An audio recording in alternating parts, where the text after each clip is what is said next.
My mom taught me a lot of life lessons, and today I will share my top 10. I love the fact that my mom was very different from other mothers, especially on the block, and she made sure of it. And I have my piece of paper because there's a lot of different things that I want to make sure I share the 10 that I want to share versus go off script and share 20 things. One is set trends. She did not follow them. My mom, because there was a lot of families on our block, we lived in an apartment building with 6 families. My mom was the one who sent 3 daughters to Girl Scout. I was a junior, my sister was a brownie, and then my youngest was a daisy.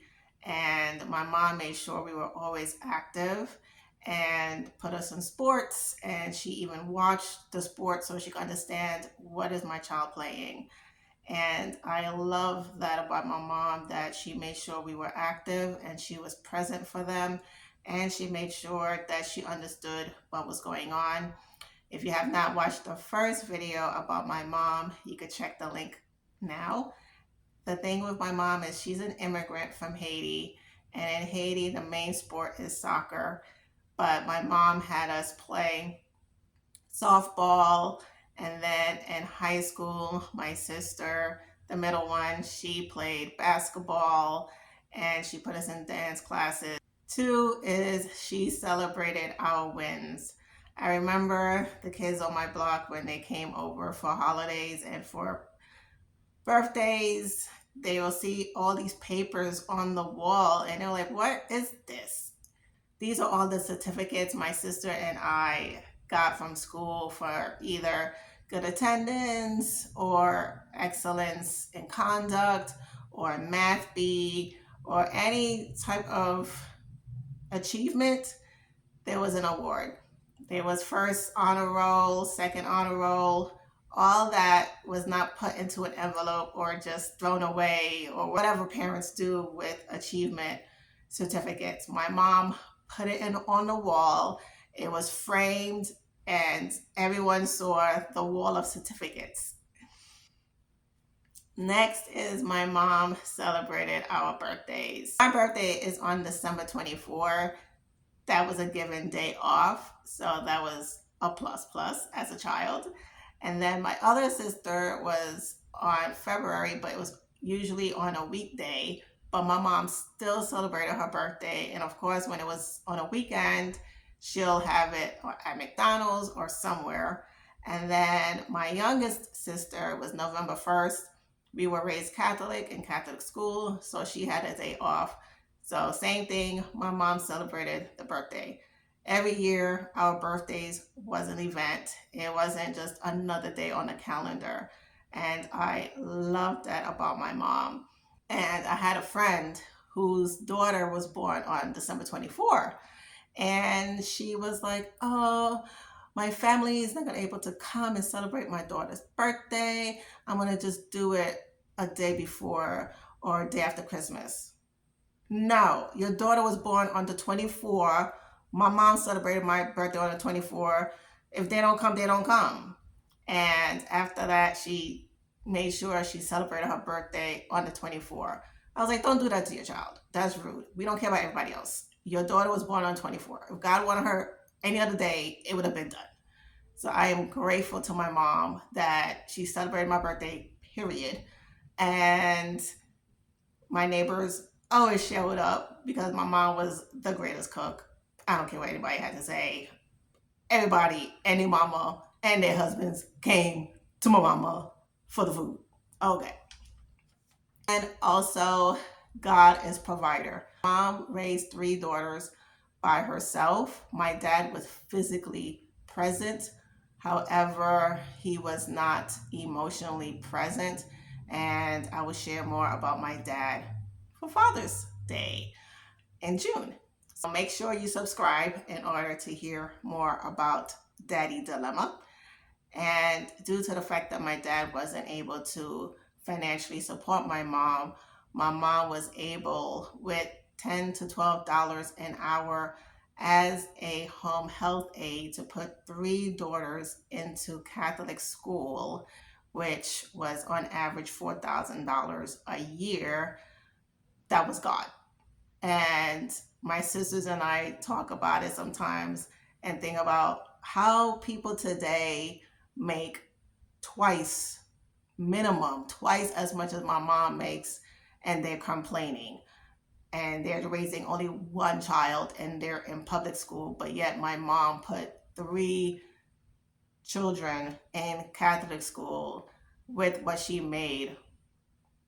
God stretched each dollar to $100 because it, God is unbelievable. I'm tongue tied.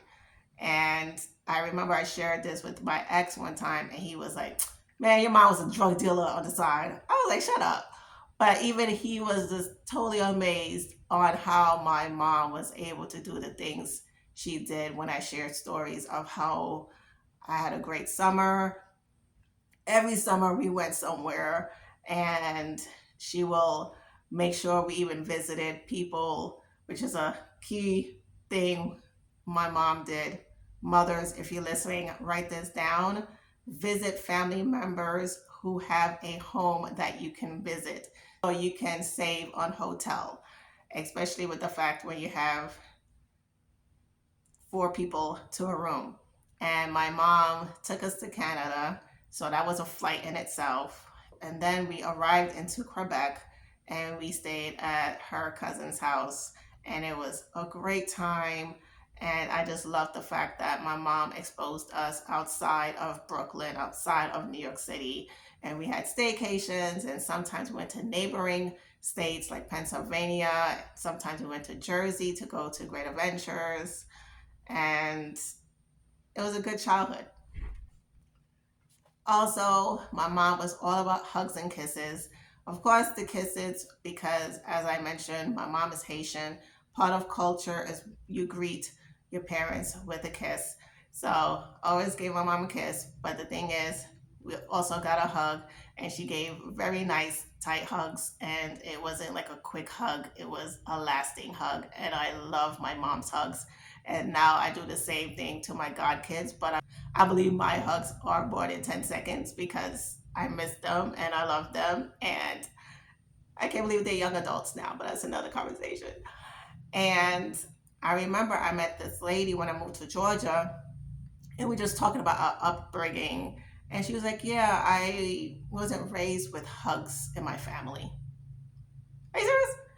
I thought that was a thing. I didn't know people was not raised with hugs.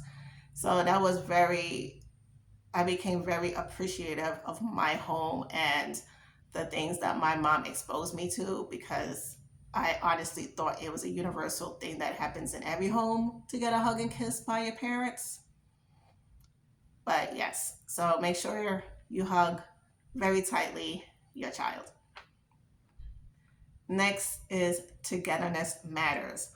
My mom had us have one television in the house, and that was before all of us were teenagers at the same time, and it was annoying. I remember one time it was Passover, and my mom had us religiously watch the Ten Commandments. And at the time, there was a show that I loved to watch on NBC called Sisters. And I was like, "Mommy, the show is on." She's like, "No, no, it's we have to watch the Ten Commandments." I was like, "Mommy, when we watch this every year, did it matter?" So I stayed. All my sisters and my mom and we just sat on the couch and watched the Ten Commandments again. And that was how my mom was. It was for us to be together, and we played board games together. She was all about us being together. And now, looking back, I'm glad she did that, because now, fast forward, we are all grown adults with our lives, and we are together as sisters and as friends. Of course, we had our issues in between those years, but today, gladly by God's grace, we are all sisters and friends and sisters in Christ, which is bomberific. Also, another life lesson is you're responsible for what you want. My mom, by the time it was like late 1990s and 2000s, I came back home from college, and that's when the cell phone got out. So I was like, Mom, I want a phone, I want a phone. She was like, No, you're gonna have a job, right? So that's your responsibility. I was like, What? So that was my responsibility. I remember my youngest sister, she was around 12 or 13 years old. She wanted a dog. And my mom was like, No, in your own house, you will have a dog. And my mom was just strict about that, but I understand why, because in the end of the day, if that was something you wanted to be responsible for, that was for you to take care of. It was not for her to take care of. So I understand, Mom, why you said no to my sister. Makes total sense.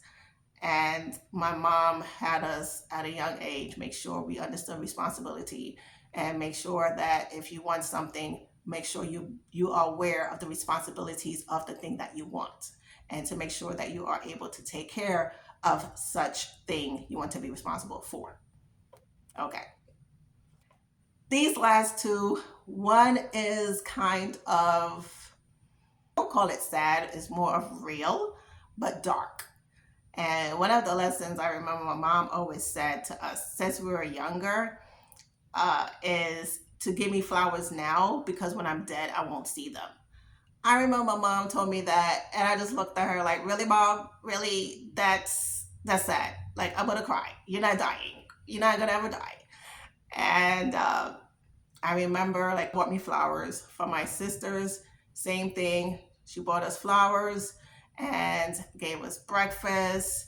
And of course, when I started dating, I made sure dude knew, like, yo, where's my flowers? What are you doing for me for my birthday? Because my mom did it for me. Now that I'm older and I've been to funerals and I'll see all these flowers and I think of my mom and say like, oh my God, my mom is right. My mom won't see any of these flowers. And once I became 21 and had my first job, I made sure every birthday, every American Mother's Day, as well as every Haitian Mother's Day, which is the last Sunday of May, I celebrated my mom with flowers or with food and make sure she doesn't cook, because my mom was just like, no, it's my birthday, it's Mother's Day, I don't cook. So that was that. No cooking. So her favorite food, either Red Lobster or Boston Market. We got her, and that's that. And now it's important for me to always give her flowers or plants, because she loves plants as well. And I give that to her in the land of the living, because as she said, and it's real, even though it's dark, she's not going to see those flowers when she's dead. So I might as well give it to her to smell and to enjoy and to smile when she sees them. And for me, it's more of a pay you back for all the flowers she gave me when I was young. And now I can return her the favor to give her her flowers, because all the flowers in the world, I cannot pay this woman back for everything she's done for me and still does for me as my mother at my age right now. And the last lesson, which is a funny one, and this on a funny note, is to make sure you wear clean underwears, because you don't know when you're gonna get hit by a car. I remember my mom told me that. I was just like, really? That's crazy. But I remember I listened to someone recently and she was horrified because of the fact that she didn't shave in the private area and she had to go to the hospital. And when she said that, I thought about my mom and thought about, oh my gosh, I guess moms have this whole thing about, making sure your private area is clean and to make sure your underwear is clean, because you don't know when you're gonna be in the hospital. So I hope you enjoyed these 10 lessons from my mom. And if you are having issues with an unhealed wound from your mom, check out the next video. Stay resilient.